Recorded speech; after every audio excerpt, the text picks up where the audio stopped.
Welcome back, horror fans, cinephiles, and Giallo enthusiasts. This is Tanner Leeser, your host for all things Giallo here on The King in Giallo. Our next stop on our journey through Giallo cinema is the second Giallo film from Umberto Lenzi, So Sweet, So Perverse, released in 1969.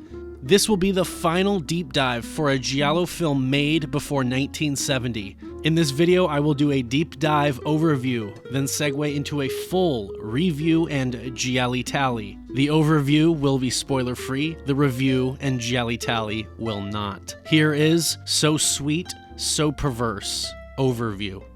So Sweet, So Perverse is an Italian, West German, and French co-production. It is directed by Umberto Lenzi and written by Ernesto Gastaldi. Music is by Riz Ortolani. I must say, so far this is the most impressive lineup in a film for a director, a writer, and a composer. You know it's gotta be good. The cast is comprised of Carroll Baker as Nicole Perrier, Jean-Louis Trintignant as Jean Renaud, Erica Blanc as Danielle Renaud, Horst Frank as Klaus, Helga Linné as Elena Valmont, Giovanni Di Benedetto as Monsieur Valmont, and Dario Michaelis as Police Commissioner. The plot follows Jean, who routinely commits adultery with random women. After Nicole moves into his apartment building, she becomes his next target of infidelity. As Jean gets closer to her, he discovers that she is the victim of abuse and harassment from a sadistic individual named Klaus. Things only become more complicated as Jean slowly but surely falls in love with Nicole. Well, at least Jean is prepared to tell his wife Danielle that he is leaving her, if only she was more receptive to this. Hot off the success of Orgasmo, Lenzi and Baker join forces once again for Take Two for cinematic intrigue. Ernesto Gastaldi joins the party to write a screenplay, which owes itself to Les Diaboliques 1955 by H.G. Clouzot. I will say that after watching this movie for the first time, I said to myself, okay, so it's Les Diaboliques but different. This is fairly true. The plot and the outcomes are not identical, but the setup is a bit too reminiscent of the classic film, and I guarantee if you've seen Les Diaboliques, it will be obvious to you too. In the first act, the pacing is a bit slow as we follow Jean in and out of bed with different women. Well, you only see it with one, but it's implied. As mentioned in my last video of the Forgotten Giallo Films episode 12, many gialli of this time loved to center around rich people behaving badly, and although this lacks the social commentary of A Rather Complicated Girl 1969 by Damiano Damiani, there is plenty of beautiful and intriguing milieu witches showcased. As the film progresses into the next act, the melodrama plot takes a bit of a rest, having set up the necessary elements for the Giallo plot to take over. A death occurs, and Giallo veterans and viewers of Diabolique may believe that they have this movie all too figured out, but in the hands of Gastaldi, he proves to throw you for a whirl, but not in a cheap, oh, you got me sort of way, but rather in a pretty logical sort of way, which sidesteps the more obvious outcome. The production values are indeed there, aplenty and on full display, and like Orgasmo, Lenzi hits us way too hard over the head with the zooms, but like that film, despite it being fairly abundant, the style is never in short supply, and things are always presented in a visually appealing and exciting way. However, this all being said, it does sort of come off as trying to capitalize on the previous film's success by re-engaging the audience with the same techniques which made that film so damned good, and as a result, I doubt many people will find that they think this movie is better than Orgasmo, but that is not to say that this film is bad. I will say, I saw this movie first, and I sort of had my gripes with it, but yes, I think Orgasmo is the better Lenzi movie. We welcome back Jean-Louis Trintignant, who did spectacularly in Death Laid an Egg, 1968, as he once again brings life and conflict to this troubled and flawed man. Both, coincidentally, are adulterous industrialists. Jean Sorel could also be seen embodying this role, but he might not have been able to bring out as much of the character's inner struggle as Trintignant does, though I can imagine Sorel making him a charming, no-fucks-given playboy. Trintignant would make this film his third Giallo within a 3-year period, and after this he would take a hiatus from the genre until 1975 with The Sunday Woman, right when the genre was in its golden age. Welcome back, Carroll Baker. You killed it in Orgasmo. In here, you make your character even more charming and more confident, but still with the potential to be manipulatee or manipulateur. It's as if the character of Orgasmo was dialed up to 11, although way less gullible. Erica Blanc does a great job here. She was born in 1942, originally as Enrica Bianchi Colombato.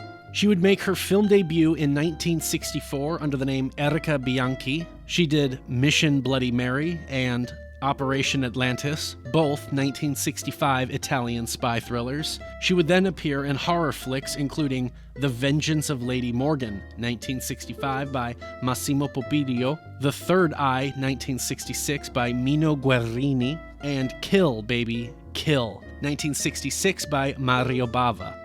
She was not done with the spy thrillers, though, and she would also try her hand at spaghetti westerns, plus even more giallo films such as Human Cobras, 1971, The Red-Headed Corpse, 1972, and then much later, Body Puzzle, 1992.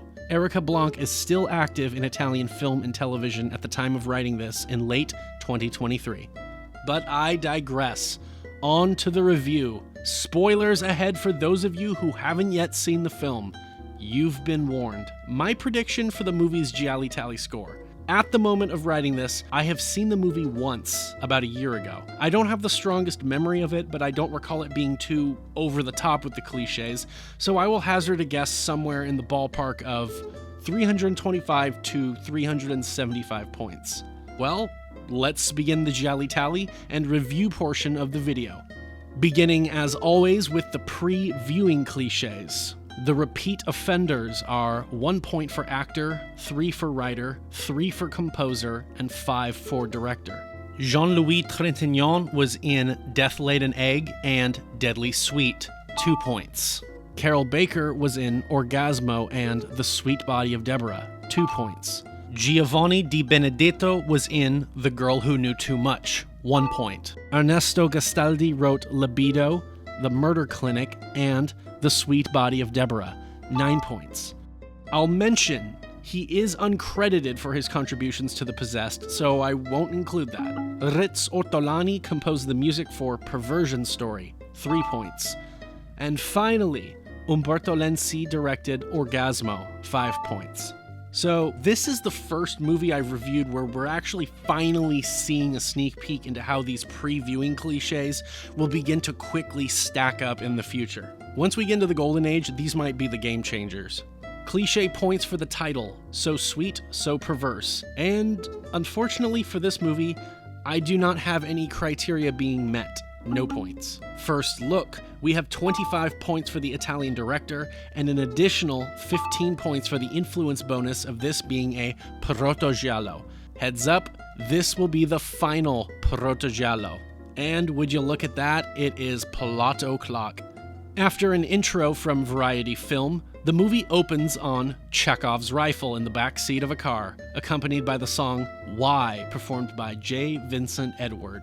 Right away, we get foreign locales, Paris, France, 5 points, and urban locales, 2 points. This is Jean. The intro is full of flashy cuts back to the rifle and to a woman. Cut to Jean skeet shooting, and Z is for zoom, 5 points. Jean is hanging with some of his affluent friends, namely Valmont, who congratulates him on his accurate shooting, but knocks him down a peg by gloating about his own big game hunting endeavors he engages in Africa against the likes of rhinos. Jean is more interested in Valmont's wife, who likewise is more interested in Jean. They flirt about meeting up in the future, then it cuts to them in bed later. I is for infidelity, 5 points.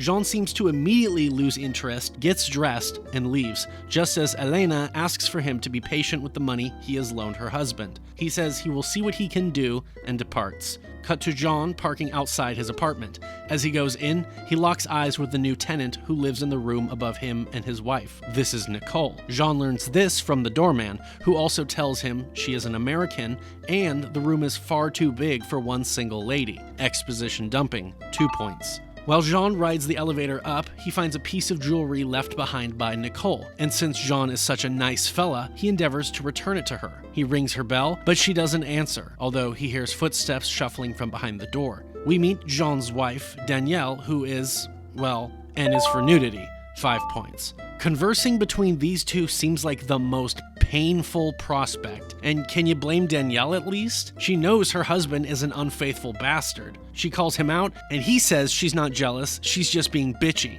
I hope he doesn't wonder why his marriage is on the rocks. He does in fact question her why she was ever attracted to him to begin with, to which she supposes it was his virility. Jean has a cigarette case which displays a photo of Danielle. Just keep that in mind for later. He asks her again if their failing marriage is his fault. She leaves to shower, and Jean hears tumbling upstairs, objects falling and rapid footsteps. Cut to Jean in the factory he runs, showing the operations to some men. Their tour is interrupted by Jean being told he has a phone call. T is for telephone, 5 points. It is his wife again. Jean ignores her throughout the phone call, continuing to attend to business needs. While looking for a file to give to his assistant, he finds the earring he tried to give back to Nicole. His wife in vain reminds him of dinner plans with the Valmonts later, then informs him that the doorman has asked them to return to him the key to the penthouse. I guess they were interested in renting that room too, so they could combine it with their flat. Jean says he cannot remember where he put it, but he'll take care of it when he gets home. Is this true, or is he hoping to go into that penthouse?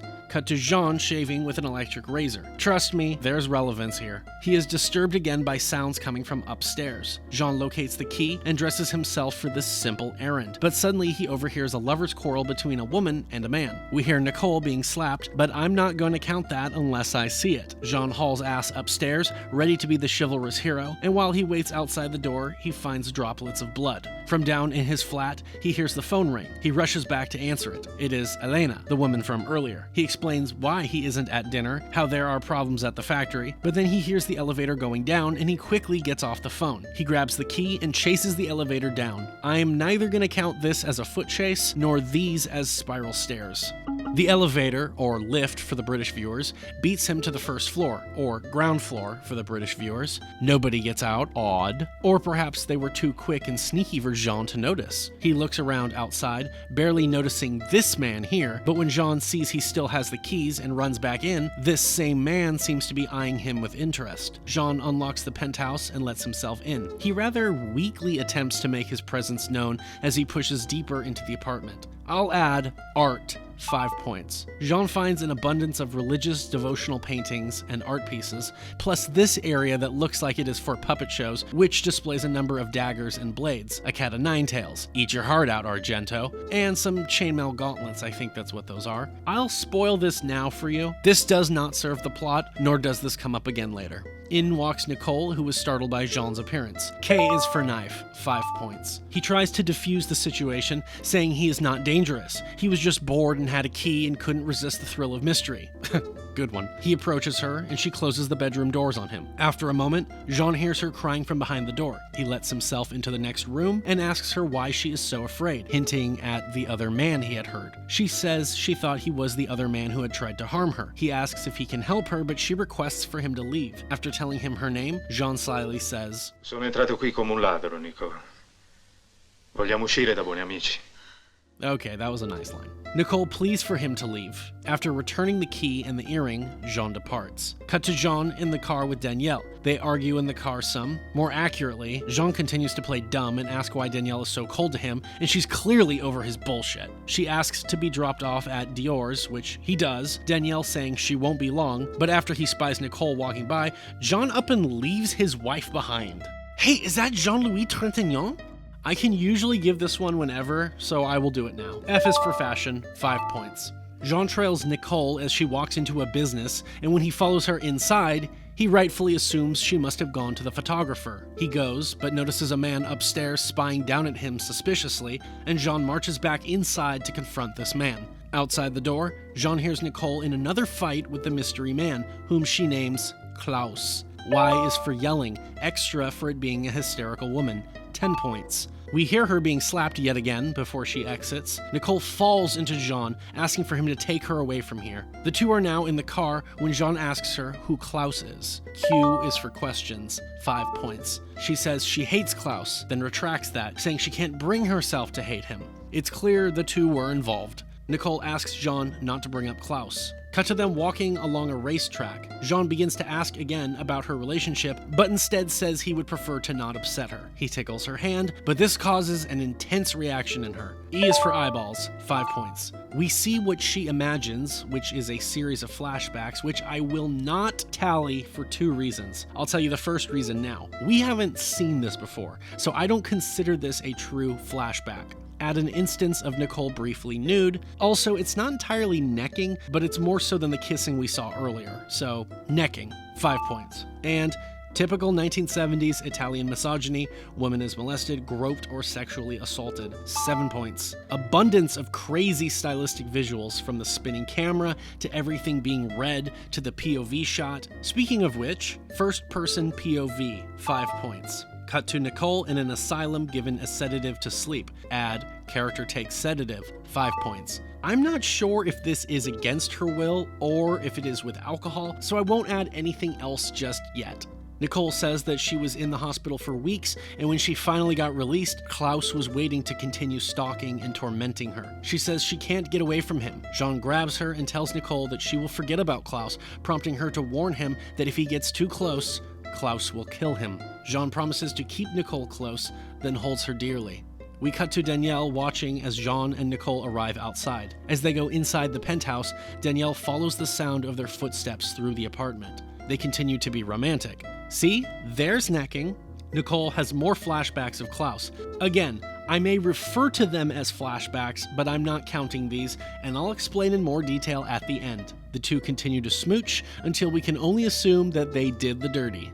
Post-coitus, the two are talking about Klaus, and Nicole says something to the effect of being ashamed of Klaus touching her body, but also feeling excited about it. I mean, it's not like this is something I've never heard of before. Nicole brings up doubts, but Jean says that the two of them will go away somewhere for a few days to be alone and escape Klaus. Nicole again expresses doubts, this time because of Jean's wife. He levels with her. Yes, he loves her, or did at one point. I mean, they'd been married for 3 years, but only really lived as man and wife for 2. Then he says this. Nessun problema morale per ciò che facciamo a Daniele. What an asshole. It's like he's not even trying. No sense of responsibility. This is not a man. Jean finally comes home. Surprise, surprise. More drama. He tells her he's leaving tomorrow for a few days. Danielle is in tears, but fuck that shit, we've got some water skiing to do. Homeboy looks so happy, I can't help but laugh. More romance ensues. Wonder when the happy times will come to an end. The two engage in some super realistic pillow talk. Jean shows Nicole around, and it becomes very evident that he is falling in love with Nicole. As the two are out frolicking, they are spied upon by Klaus, who attempts to disguise himself as Elton John. Surprised that he's found them, they agree to return to Paris tomorrow. That night, Jean gets out of bed to grab a smoke. We see someone creeping inside. Close up on someone creeping through an ajar door, 5 points. G is for gloves, extra for them being black, 10 points. Klaus shuts the power off, then sneaks past Jean and proceeds upstairs. He pulls a length of cloth or cord, presumably to strangle Nicole with. Extra points for Z is for zoom, for a zoom on eyes. Another 5 points. Jean gets the power back on just in time. Nicole screams. Jean runs upstairs, meeting Nicole on her way downstairs. It's Klaus!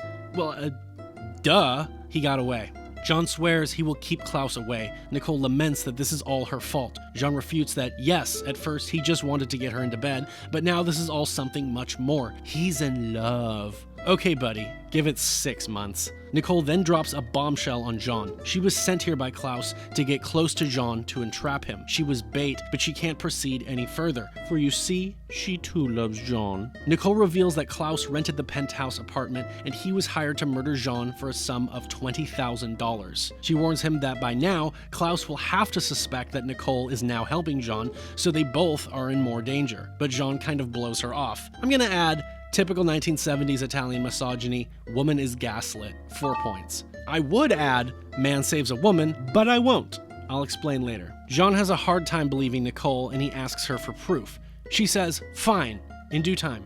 Back in Paris, Jean returns to the photography studio to get some answers for himself. After some snooping around, he finds the name Valmont in a records book. A worker comes in, and Jean inquires about Klaus. The man refuses to give any information out and denies anybody named Valmont working there. Jean tries to bribe the man to no avail. Jean asks if he knows about Nicole, but still nothing. Jean demands that he must have seen her earlier, but the man essentially says, "We didn't see anything. Ever." I think this is our first usage here on the GialliTally for B is for blind. 5 points. Some of these cliches, take a while before they show up in the genre, but once they do, they're here to stay. Jean apologizes and leaves. Cut to more skeet shooting, only this time, Jean is missing most all of the targets. Valmont busts his balls once again about him being distracted and asks him whether the cause of all this is blonde or brunette. Touché. You know he fucked your wife, right? Valmont remarks that all of them are coming over to Jean and Danielle's for a soiree, then motions towards the new girl, then accidentally shoots Jean. Or maybe not. Valmont swears it was an accident and that he didn't pull the trigger, but what do y'all think? Beryl Cunningham plays this character, who is simply credited as stripper. She flirts with Jean, he flirts back, Danielle seems annoyed, and before we cut away, she tells Jean he should invite the girl from upstairs. Cut to the party, and I don't know why, but Lenzi does this technique where the stripper just looks into the camera for like a solid minute or two. Gratuitous 1970s dancing, 2 points. Jean takes his sweet time returning with Nicole. Extra points now for nude dancing. We'll add another 3 points to that one. The stripper tells the party she wants to play a game where she makes love to someone in front of everybody. The wives unanimously don't seem to be in love with this idea and tell her to tone it down a lot. She says, okay, a long kiss, then says 10 inches long. Not sure if that's a typo or not. When Jean arrives, she tells him about the game and says that he is it. After a brief introduction between wife and mistress, Jean and Nicole are made to kiss in front of everybody, which they do, for about a minute, if not longer. Danielle looks absolutely demoralized and pulverized by the intensity of their passion. Why, when Trintignant is in a giallo, he has to play an adulterous industrialist who throws wild sex parties? Jean speaks with Elena. She mentions that Danielle seems jealous. Then she explains why her husband is not present, likely because of the mishap earlier with the gun. Jean asks Nicole if she knows of Valmont, but she says no. He then excuses himself to check on his wife. Wow, that is the first thing approaching chivalry he's displayed all movie towards his wife. Piangi. Tu piangi. Non mi dire che sei gelosa ora. Oh, okay, he's still an asshole. He decides to double down on his douchiness and tells her he wants a divorce for Nicole, then walks out. At work, Jean receives a call from Nicole who says that she finally has the proof he needs about Klaus, and that Jean should meet her at her apartment around midnight, then hangs up. Turns out, Klaus is there with Nicole. He says Jean has enough information for now. When the phone rings, Klaus disconnects it. Later that night, Jean gets out of bed and proceeds upstairs. Danielle is awake as he leaves. She listens as Jean goes upstairs and into the penthouse. Jean finds Nicole as she runs into his arms and warns him about Klaus. Jean tells her not to fear Klaus. Everything will be taken care of. He gives her a drink to calm her nerves. Danielle puts on an extra layer in preparation for going up, likely. As Jean reassures Nicole, he is ambushed by Klaus, who strangles him with the length of cord. Danielle hears the commotion from the struggle upstairs. Jean fights off Klaus, and the two duke it out in a rather hilarious fashion. The two fight on the balcony near the ledge. Danielle enters the penthouse. Klaus pulls out a stiletto knife, and the fray continues. Danielle and Nicole stand together watching the two. The two fall down, and we see an arm come up wielding the blade, then stab down. Who was it? Oh, hold on. Add extra points for K is for knife, for the knife being bloodied. Another 5 points. The winner is Klaus. Jean is dead. What's that look, Nicole?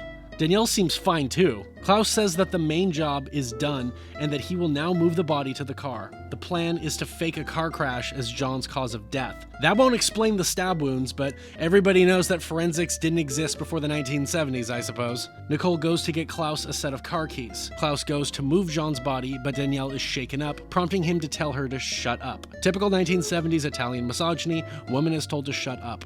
2 points. W is for witness, 5 points. L is for lies, for all that bullshit Nicole told John, 5 points. S is for secrets, Are we doing extra points? Does the killer have an impossible to predict motive? We'll hold off for now. 5 points. Let's also add murder is framed as a vehicular accident. 5 points. And hell, evidence is seen being hidden. 5 points. You know, I was kind of not sure about that last one, but Nicole seems to be hiding that cord in plain sight, so fuck it. Cut to the crash site or whatever. We see the car flipped over and char marks all over the ground. I would add extra points for the faked death involving a vehicular explosion, but if I don't see it, I don't give it. They cart off Jean's body, determine he fell asleep at the wheel, and the inspector on the case says Danielle is the only one who can help identify the body. R is for reporter, 5 points. In the next scene, the inspector informs Danielle that her husband had transferred all of his shares in the chemical company to Nicole, which seems to surprise Danielle. M is for morgue, 5 points. Danielle and the inspector go to the morgue to identify the body. Danielle is again totally shaken up by the charred remains of John. Danielle returns home and gets undressed. Nicole surprises her. They talk about the situation, which evidently they conspired together long ago. It's unclear whether they are lovers, but regardless, they both plan to get rid of John and become rich. Danielle seems regretful about things, accusing Nicole of wanting to kill John more, but Nicole refutes this. No, you loathed him more. Once it becomes clear that Danielle is losing her grip on things, Nicole tells her to get her shit together. The way the two talk, it hints that they might be lesbian lovers, but I'll hold off until something more substantial surfaces. Danielle mentions being obsessed over her disgust towards Jean, so fuck it. O is for obsession, 5 points. I could easily have given this to John over Nicole, so just so we're clear. They continue to talk. Again, Nicole tells Danielle to forego her feelings of remorse because Nicole has no intentions of going to an asylum or being arrested. The phone rings and it is Klaus. Nicole tells Danielle that he wants them to come over so they can pay him his dues for his part in the conspiracy. They arrive at Klaus's apartment, his landlady accusing them of being two floozies there to hook up with Klaus. They go up, but he's not there. While they wait, Danielle notices John's cigarette case. Remember? Nicole says Klaus must have stolen it because it is made of solid gold. She tells Danielle to take it back, but when Danielle peers inside, she finds a message scrawled reading, "You will die too." Nicole says if it wasn't John's dead body Danielle had identified, then Klaus must be attempting to blackmail them for more money. They leave. On the way out, Nicole asks the landlady what Klaus looks like, and her description essentially could describe either Klaus or John. Danielle then has a flashback of John, again something we never saw before. This event shows the two of them learning that the warehouse caught fire, but John pretends he is not there, telling his wife that he disappeared only to reappear again later, and his reasoning is that he had insured the warehouse for 3 times its value. Knowing he is apt to do something like this, Danielle now suspects that John might be faking his death. The two return to the apartment building, Danielle begging to not be left alone, which Nicole reluctantly agrees to stay with her. Nicole says to not worry about Klaus, that she knows how to handle him, and when Danielle worries over the handwriting, which was John's, Nicole says Klaus must have simply copied it. That night, we get another flashback of something we haven't previously seen. This time, it is Danielle and John in the car. Danielle is speeding and worrying John. Reckless driving, 5 points. She pushes the car to 200 kilometers per hour, or about 125 miles per hour. She only slams on the brake when a dog runs across the road. Now, we don't see it being killed and we don't see it dead, but it is heavily implied. Animals featured, dog, extra if it's killed, 5 points. We then see an actual flashback to John's burnt body. Danielle wakes up and gets out of bed. She overhears Nicole on the phone, presumably speaking with John or Klaus, laughing about Danielle's anxiety over the handwriting and how if she sees him, she will absolutely lose it. Danielle surprises Nicole and begins strangling her. The two tussle for a moment. Danielle picks up the phone and apologizes to John, but the line goes dead, and Nicole says it was Klaus. Nicole says Klaus wants twice as much money now, but Danielle denies this. She believes that John and Nicole are conspiring to get rid of her. She then denies that the evidence she's seen all could have been fabricated for her. Nicole says that she simply could have run off with the money if that were the case, but Danielle refutes that she would have called the police. Nicole calms Danielle and promises her that once this is all said and done, that they will take a yacht trip together, and I think we can safely say now, queer characters, bi or lesbians, 5 points. Sometime later, Danielle's hysterical paranoia is now getting on Nicole's nerves. Danielle accuses her of speaking to someone other than who Nicole claims she was speaking with on the phone, and once Nicole exclaims that she must get out for a moment, Danielle begs her not to leave. Nicole does leave, and once alone, Danielle finds the rifle resting among her shoes. We get several flashback cuts of John's skeet shooting. Later that night, Danielle awakens as a storm rages outside. She searches about the apartment, but is seemingly alone. Suddenly, she hears John's electric razor in the other room. Remember that? Danielle goes to investigate and finds the razor, then turns it off. "You will die too," is written on the mirror. I'll say mirror is being used beyond its natural purpose. 2 points. That's a weird one. Danielle starts to lose her frickin' mind. The phone rings. We jump to Nicole and a hotel porter who attempts to call the room. Spiral staircase, 5 points. Back in the apartment, Danielle continues to spiral out of her mind. She hears a man's voice, whom she presumes is John. She tries to call the doorman downstairs, but he is watching an entertaining-ass movie. Danielle tries to retrieve the rifle she had found earlier, but now it is not there. She tries to call the doorman again, but he is still engaged with his film, damn it. Someone comes in and hangs up the phone. A door closes. The phone rings. Danielle is terrified. She tries to answer the phone, but an unseen man takes the phone. He hands it to her as she pleads with the man. We see the porter trying to reach Danielle, explaining to Nicole that the woman sounds hysterical. A revolver is revealed, and suddenly we see who it is. Klaus. He shoots Danielle as the porter relays the gunshot to Nicole, along with the fact that the woman was screaming John. He says that they must call the police, and voila, Danielle's murder will be framed as a suicide, which is evident by Klaus staging the crime scene. The accomplice is killed. 5 points. We see the inspector and Nicole talking about the events which were overheard by her and the porter. A is for alibi, 5 points, and a damn good one it is. Nicole tells the inspector her version of events, and she seems to have gotten away with all the money. She asks to leave, refusing to speak on why Danielle would have feared John in the first place. Nicole boards a plane and sits next to her husband, Klaus. Airplane, extra if characters seen on board, 5 points. Klaus congratulates his wife on her master plan, which she adds that yes, she is both wealthy and innocent now, implying that she actually did not kill either John or Danielle, so Klaus better treat her better because she has all the money and she knows his secret. Nicole then spies the inspector sitting behind them on the airplane. Klaus says it is only a matter of time before they're caught. U is for undercover, extra for the detective being undercover, 10 points. As the film closes, Klaus settles for a nap, Nicole inherits the paranoia from Danielle, and the inspector tries his best to not appear as if he's tailing them, which he obviously is. The plane soars into the air, and that's the end. And that's so sweet, so perverse. So, my thoughts on this one might be a bit rough. I am not a big fan of this film, and I think that's a shame.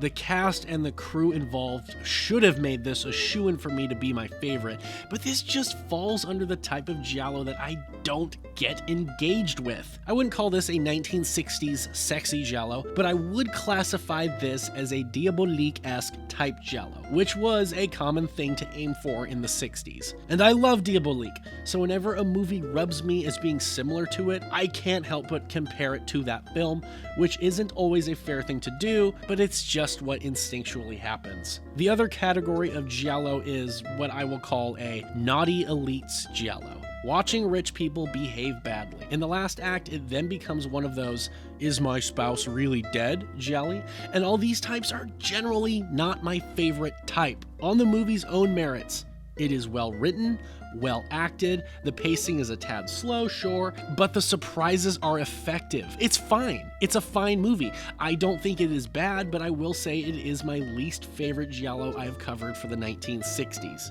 Now, I haven't seen all of them. There's like 30 plus I haven't seen for the 60s alone, but the ones I have seen, this one is just my least favorite. But hey, you might enjoy this, or maybe you haven't even seen this movie. Don't let my opinion taint your experience with this one. Okay. I said I'd go back. The second reason I don't include Nicole's flashbacks beyond them showing scenes we never witnessed is, well, they're lies, obviously. They didn't actually happen. They were a fabrication. Same thing with why I didn't award points for Man Saves a Woman, because she wasn't actually in real danger. Also, I don't consider the brief flashback of John's corpse to count for the morgue being visited a second time. We don't really see it, it's just a quick flashback on his body. It's a close-up at that.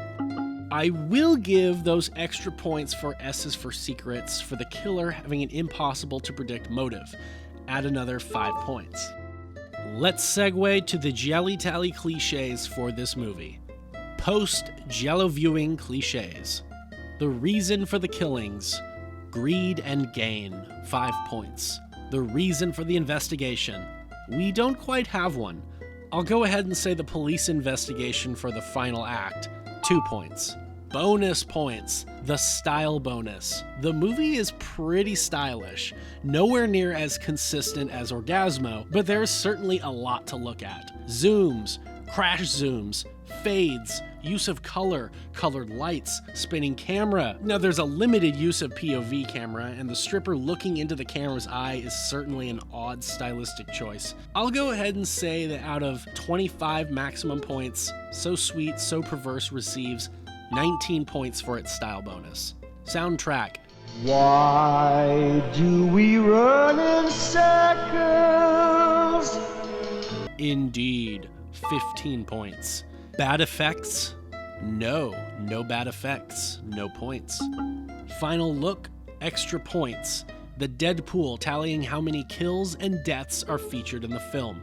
I break it down as thus: 10 points per kill or death scene for the main Deadpool, plus any stylistic kill multipliers, which we didn't add yet, plus the knife kill bonus, which we also didn't add yet. We have Jean Reno stabbed. That gives a knife kill bonus, so 15 points total. And Danielle Reno, gunshot, no extra points for that, 10 points. Extended Deadpool for those other deaths mentioned but not seen, I'll give 3 points for each, none. Red herrings for the total number of legitimate suspects in the film, 5 points per legit suspect are awarded. Let's see, I will say Klaus, 5 points. Nicole Perrier, 5 points. Valmont, 5 points. Elena Valmont, 5 points. Danielle Reno, 5 points. And Jean Reno, 5 points. Flashback sequences, 5 points each. 1 and 2, for a total of 10 points for flashbacks. Nudity, I award 5 points for ass, 7 for breasts, and 10 for genitalia. Danielle, breasts, 7 points. Nicole, breasts, 7 points. Stripper, breasts, 7 points. Nicole again, ass, 5 points. And Danielle again, breasts and ass, 12 points, for a total of 38 points for nudity. Ladies and gentlemen, for So Sweet, So Perverse, I awarded the film an A to Z score of 19 out of 26. With the bonus points for these, we have a modified score total of 125 points. And for the full GialliTally score, I award So Sweet, So Perverse a GialliTally score of 425 points. And the final GialliTally standings for the 1960s are Perversion Story in first with 571 points, Double Face in second with 539 points, Orgasmo in third with 484 points, The Girl Who Knew Too Much in fourth with 452, So Sweet, So Perverse steals in at fifth place with 425 points, and Blood and Black Lace in sixth with 422 points. I predicted that the movie would end up getting around 325, 375 points, so I'm a little surprised. I'm surprised that it actually did better than Blood and Black Lace by 1 point, I'll say. It did fine. I'd be truly dumbfounded if it jumped into the final standings, if it jumped into the top 3, but like I've stated before, these points don't mean a movie is better or worse. Don't forget the audience submissions. For these film reviews, I will be accepting memes you, the viewer, submit to me created from still shots or GIFs from the movie with some accompanying text. The best ones I will feature in the follow-up video whilst giving you a shout out for your submission. I will also separately be accepting the best still shots from the film, inspired by the idea of every frame being a painting. This portion will be called Giallo Shots. Submit any of your memes or best film frames for So Sweet, So Perverse to me at icaruscrispy@gmail.com, and please leave a comment in any of my videos letting me know you've sent a submission, or otherwise I don't check that email. Please like this video, share it with your friends if they are horror fans or cinephiles, subscribe to The King in Giallo if you haven't yet, and if you have any questions, thoughts, curiosities, or concerns, leave those below in the comment section and I will get back to you. Give The King in Giallo a follow on Instagram and a like on Facebook.